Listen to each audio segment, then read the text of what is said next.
Bonjour et bienvenue dans votre émission Canari Midi. Votre semaine s'achève et vous pensez au week-end évasion. Comme chaque vendredi, on découvre les petits coins de paradis de notre Guyane, d'ouest en est. Allez, venez dans les bons petits côtés de chez nous.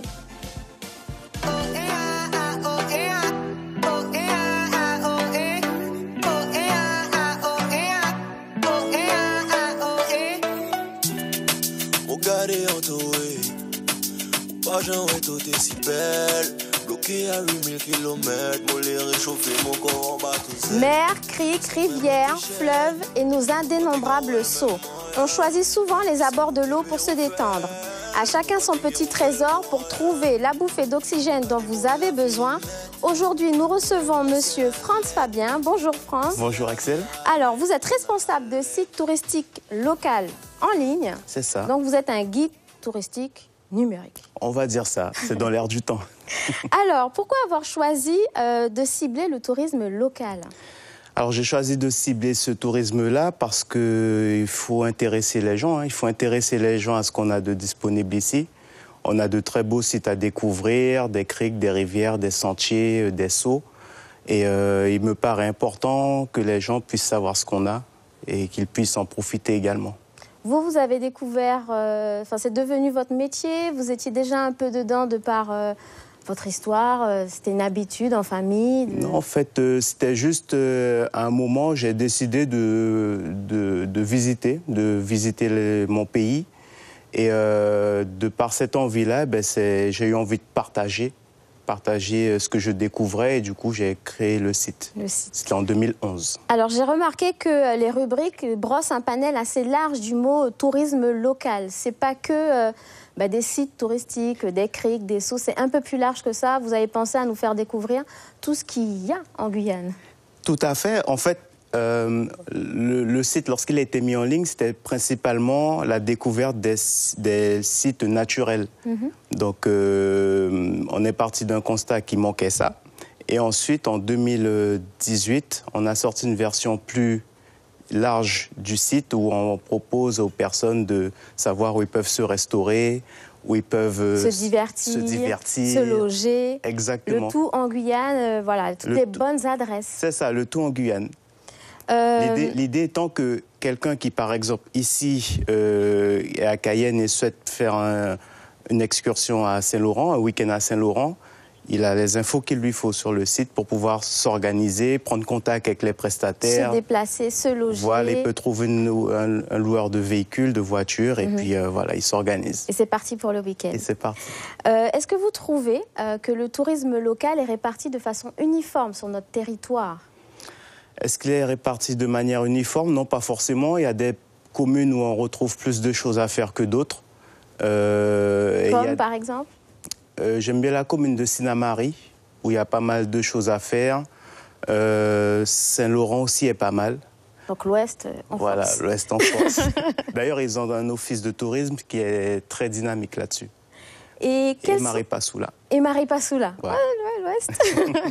Les clients, les visiteurs du site viennent d'où, principalement? Alors, principalement, la Guyane, c'est notre cible de choix.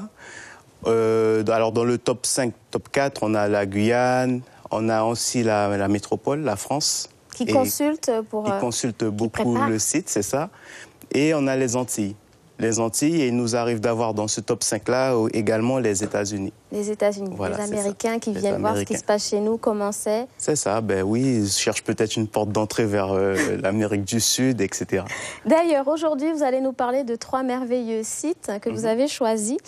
On va parler tout de suite du saut Maripa. Voilà, le saut Maripa que j'ai eu l'occasion de visiter il y a quelques années.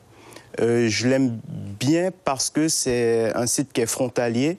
Et lorsqu'on y va, on retrouve des personnes qui viennent profiter, des Brésiliens, des Brésiliens qui viennent profiter du saut, puisqu'il est sur le fleuve Oyapock, qui est le fleuve frontalier côté est. Et ils viennent profiter, puis c'est sympa, il y a beaucoup de spots de baignade. Donc on y accède par la voie fluviale uniquement? On peut accéder par voie fluviale, donc à partir du bourg, on trouve un piroguet, il y a des piroguets qui remontent le fleuve. Ça dure à peu près une quinzaine de minutes, 15-20 minutes.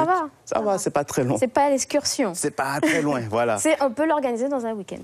C'est ça, tout à fait. Dans un week-end, et il y a des restaurants au bord du fleuve également, côté brésilien. Il y a des restaurants à Saint-Georges, donc c'est pas mal comme offre. Une sortie en famille, une sortie entre amis. Lorsque j'étais, moi, c'était en famille. Donc c'est très bien en famille, c'est adapté, ça va, c'est bien. Les précautions d'usage, on va sur un seau, à quoi il faut penser? Surtout pour les petits, les surveiller, puisque ça reste un seau, on a des rapides, donc il faut surveiller les petits et ne pas s'aventurer, même si on sait nager, ne pas faire de choses qui seraient trop risquées. Glisse, exactement, ça reste des rochers. Voilà, ça reste des rochers. Exactement. Ensuite, et on peut y accéder aussi par une piste qui part du rond-point qui est à l'entrée de Saint-Georges. Ah, donc la voie fluviale, mais aussi la voie terrestre. Voilà, la voie terrestre, c'est une piste de quelques kilomètres, c'est pas très long, qui arrive sur le seau. Le site suivant que vous avez choisi, c'est la Crique Tatou. La Crique Tatou, que j'ai découvert il n'y a pas très longtemps par le biais d'une amie. Elle se situe où? Qui se situe sur Saint-Laurent. Et c'est sur la piste Polisnar. Donc c'est une crique qui est en pleine forêt, avec des petites cascades. Bien cachées. Bien cachées, aménagées. Elle est magnifique, vraiment. Voilà. La végétation est luxuriante. C'est ça, c'est ça. Pareil là, alors accessible donc par la voie terrestre. Par la voie terrestre, il faut environ 30 minutes, je crois, de la piste Polisnar. Ça reste plus abordable que le saut... Que le saut Maripa, donc... non, les cascades qui sont plus loin. Là. Que les chutes Voltaire. Les chutes Voltaire qui sont beaucoup plus loin. Si on ne veut pas faire les chutes Voltaire, on fait Tatou. On fait OK, très bien. C'est plus abordable, c'est plus simple. Et le dernier site que vous avez choisi, le saut Grand Canori. Alors le saut Grand Canori, c'est une expédition auquel j'ai participé il y a quelque temps. C'est impressionnant. Voilà. Et le saut Grand Canori, en fait, c'est le plus grand saut de Guyane. Je n'ai pas ces mensurations en tête, mais on peut les retrouver sur le site internet.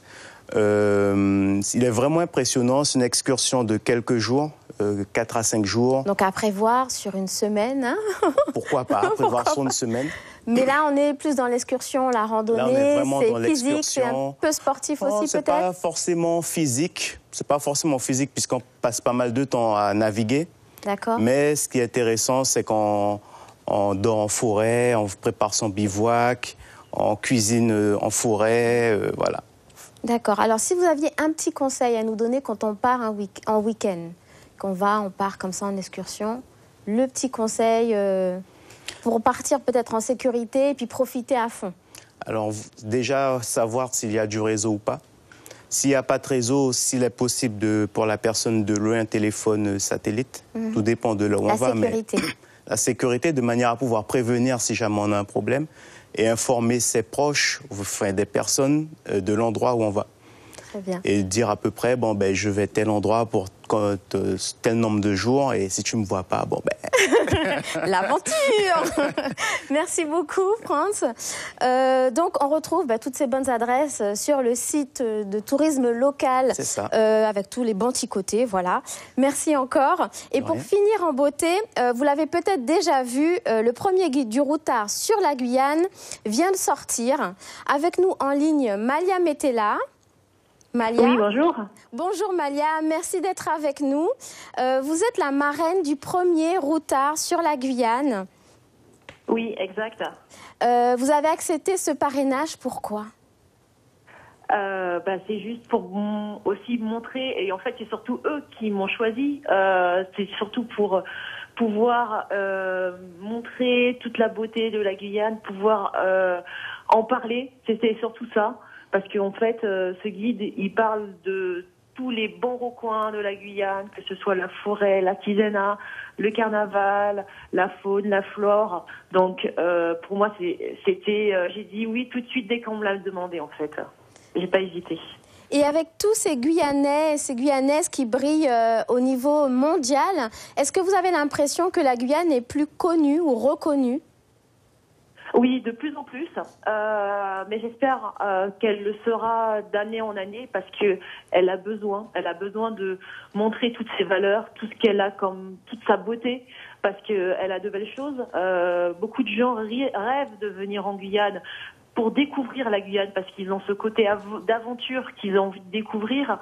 Et le fait de pouvoir avoir ces personnalités qui brillent à l'international, ça permet aussi de parler de la Guyane au-delà des frontières. Est-ce que quand vous venez en Guyane, vous avez un petit coin à vous ou un rituel que vous aimez retrouver? En fait, assez souvent, j'en ai deux. D'abord, c'est le marché de Cayenne, qui me rappelle toute mon enfance. J'allais au marché avec ma mère, les odeurs. C'est votre petite Madeleine de Proust? Exactement, ouais. J'adore parce que c'est les rencontres, les échanges. Rencontre toujours quelqu'un qu'on connaît. On peut toujours se mettre à goûter, à manger une soupe. Voilà. Pour moi, c'est exactement la convivialité et les traditions de la Guyane, c'est au marché. Voilà. Et sinon, le deuxième, c'est la forêt. La forêt. J'adore. Ouais. Pour moi, c'était à chaque fois que je revenais après des grandes compétitions, pour moi, c'était me rebooster en forêt, partir en forêt, se relaxer, se détendre. Voilà, exactement. Revenir en fait au milieu naturel, me couper du monde, me baigner en rivière, pêcher. Écouter les animaux, puisqu'on est dans leur monde, on est des intrus dans leur monde. Donc pour moi, c'était un reboost d'énergie pour repartir. Merci beaucoup, Malia. Parlez-nous de votre activité en ce moment. Quelle est la dernière actualité? En fait, j'en ai plusieurs. Je suis sur plusieurs en fait événements en ce moment. Donc j'ai mon métier, je travaille dans une grande boîte d'assurance, je m'occupe des hospitalités au niveau du sport. Et j'arrive bientôt en Guyane. Samedi 1er février, je viens en Guyane avec une équipe. En fait, c'est Béatrice Fabignon, une grande chef créole de la gastronomie. On vient faire le concours pour les étudiants, justement, pour pouvoir faire ce concours de la gastronomie, de l'art de la table, et pour les professionnels, qui s'appelle Amazonia Table Art. Ouais. Donc voilà. Et ensuite, j'ai plusieurs autres événements sur la métropole et je travaille aussi sur un gros projet personnel qui touchera la métropole et les dom-toms. Donc je crois des doigts pour donc ça. Donc on a hâte d'en savoir plus. J'en doute pas, mais je préfère garder encore parce que plus on en parle et on ne sait pas si ça va bien marcher. Donc pour le moment, je le garde et j'espère que les Guyanais seront à l'écoute parce que ça va les toucher aussi. Donc voilà. On est de tout cœur avec vous. Merci beaucoup, Malia. Donc on vous dit à très bientôt. À très bientôt, en Guyane peut-être. Oui, exactement. Mais voilà, Canaries Midi touche à sa fin. Votre programme continue sur Guyane la première. Tout de suite, la Guyane Belle Bonjour avec Harry Contou Junior, suivi du journal de 13h présenté par Anthony Hilaire. Bon week-end, à lundi.